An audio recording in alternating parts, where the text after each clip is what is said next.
Well, Bangladesh's Nobel laureate, banker of the poor, Muhammad Yunus, is now the head of the interim government in Bangladesh. This is in the wake of the political crisis that was unfolding and that saw former Prime Minister Sheikh Hasina flee the country. Muhammad Yunus, in an emotional address today, said, and I quote, "We've got independence for the second time and we must protect this." Remember, Yunus has been a critic of Hasina's 15 years of iron-fisted rule. The economist and entrepreneur takes over the reins of the country after one of the deadliest protests in the country's history. So the big challenges that lie ahead of him include establishing law and order, reviving the economy, and paving way for free and fair elections after this interim government's role is over. So the big question is, will Muhammad Yunus be able to deliver on those promises, and what happens to the Awami League, and what is the role that the country's army have to play in this Naya Bangladesh or New Bangladesh? To discuss those and furthermore questions, I'm now joined by Professor Madhav Das Nalapat, the Director of Geopolitics and International Relations at UNESCO Peace Chair at Manipal University in India. Thank you very much, Professor, for joining us. I want to first understand from you, Muhammad Yunus, Nobel laureate, economist, civil society leader, banker, great credentials. But the big question is, can he restore normalcy in the country? Can he put an end to the kind of extremist tendencies and plundering that we've seen in the country, and can he bring in stability? Well, the main problem afflicting Bangladesh for several years now has been corruption. And as a consequence of that corruption, its borders have become porous to a lot of extremists and other elements. Very, very porous. I'm afraid Sheikh Hasina was not what she was in the beginning. Certainly not what she was in the first 2 or 3 years of her term.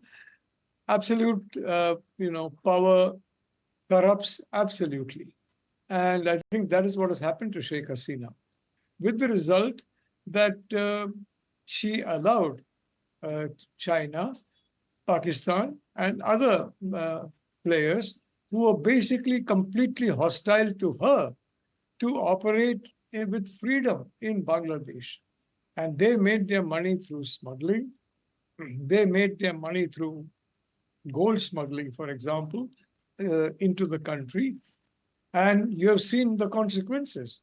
Sheikh Hasina has reaped the whirlwind of her actions. Frankly, I think, this effort to build her up as a martyr, as a hero, that may have been true in the first term. From the second term onwards, no. The third term, I think the Bangladeshi people tolerated her for a third term, most of the population, because most of the population there is moderate, although I'm sorry to say the extremist element has been very powerful. And unfortunately, she should never have asked for a fourth term. That gave a fear among the people of Bangladesh. Yes, absolutely, Professor. And we'll come to that. We'll come to that point about minorities getting attacked in the country. But let me also ask you, Professor, will the interim government be really looking at creating constitutional safeguards and making sure that there are institutional reforms, given that you were also speaking of corruption and reportedly there were laws that were used to silence political leaders, gag the media, or is that not going to be the mandate of this interim government? Look, about 60% of the bureaucracy and practically 90% of people in BNP and Awami League who have alternated in the sharing of power have to be excluded from any interim government. Both the Awami League as well as the BNP, I'm not talking about rank and file, although the rank and file of the Awami League is very active in facilitating smuggling. And unfortunately, so are the higher ranks of the Awami League. So from that point of view, there's nothing to choose from. And if the president, frankly, can have the political say to keep such corrupt elements out, well, he has a chance. But we have to wait for the composition of his cabinet. And very importantly, most of the higher ranks of the civil service are also deeply riddled with corruption. they're deeply Understand. I'll ask that question again because it doesn't quite answer the question that I was looking at getting from you. I want to understand, will this government be looking at creating constitutional safeguards so that the corruption that you're talking about can be kept out? Or is it not going to be the focus of this government? Or will it be the focus of the new government that comes into power after elections in the country? Look, you need a lot of money to fight elections. Almost all that money is black money. You have to raise it from people who have black money. And these guys are not going to give it to you unless there's a quid pro quo. So the very nature of the political system in Bangladesh breeds corruption. So I'm not very confident about the next government being free of corruption. What I need from Muhammad Yunus is that he not give a bad name internationally to his reputation by tolerating corruption in the government. It's going to be a tough fight. It might be a losing fight. But let me tell you that the ordinary Bangladeshi is sick and tired of this corruption. They're sick and tired of the way in which, the two political parties and so many politicians are highly corrupt, and they deserve a better deal. Right. I would say Right. about 90% of the population. Right, definitely is that all honest the Bangladeshis, all the share in citizens of the power. country definitely deserve a better deal. They deserve a better country and a better leader. But sir, let me ask you, is Mr. Yunus there for a long haul, and where do things go from here? And what do you make of the likely cabinet picks that are doing the rounds? Look, frankly, the Bangladeshi people, I mean, initially it was the student community, and they were greeted with extreme violence. Many of them were shot down. And I know that people believe that tough action, the use of guns to put down people, that's fine among corrupt elements. When you do it among middle class elements that are straightforward, that just want an honest and clean government, you're going to make yourself deeply unpopular. And unfortunately, that's the mistake that Sheikh Hasina did. She took extreme action, and very oddly, for at least the last 1.5 years of her second term, and throughout her third term, she tolerated a lot of corruption, a lot of smuggling, especially gold.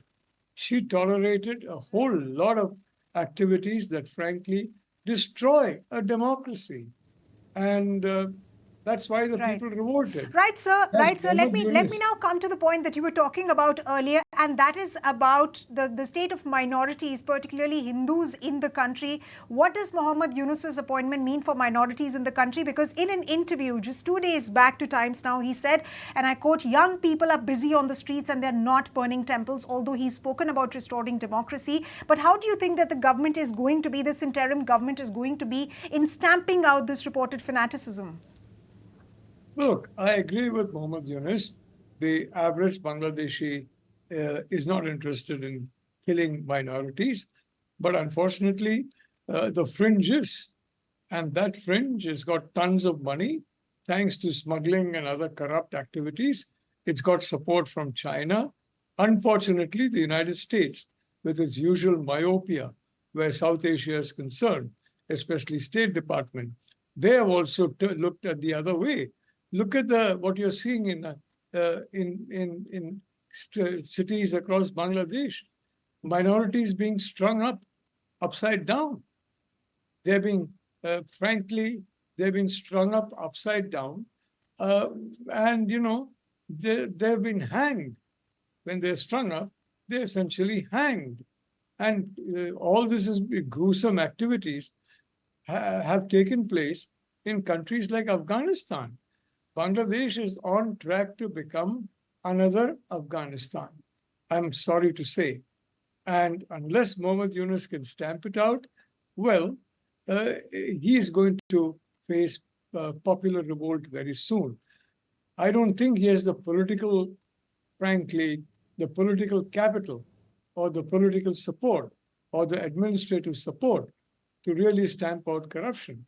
He himself may be a good man, but then you will have a figurehead at the top and corrupt elements, riddled with corrupt elements down below.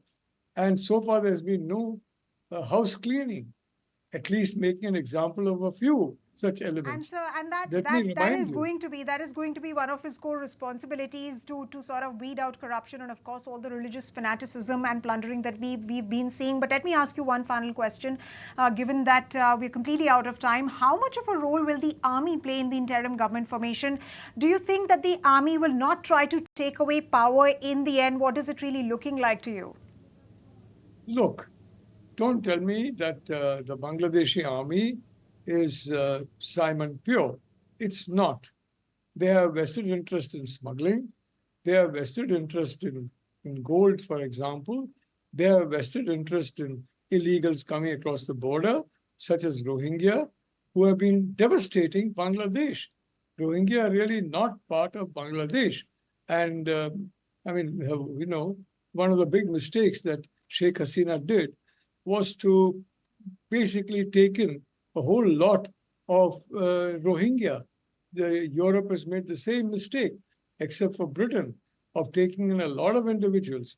And the United States, initially you saw a torrent of people. And many of these people were completely alien to the principles of a democratic society and committed to violence, corruption against different sections who have a different point of view. So the US, Europe, they're committing slow harakiri. They're going the same road as Sheikh Hasina did in her third term. And can Muhammad Yunus reverse that? I'm frankly not sure. He may be a good man. He may be an honest man. He may be a sincere man. The question now is whether Bangladesh can rebuild itself or not. You have a reformer, economist, Nobel laureate now going to head the government, and the credentials couldn't be any better. All eyes hence will now be on the next few weeks on how much can this present dispensation deliver on those promises. On that note, thank you very much, sir, for joining us and sharing your thoughts on this crucial story. If you like this video, then like, share and subscribe to ET Now.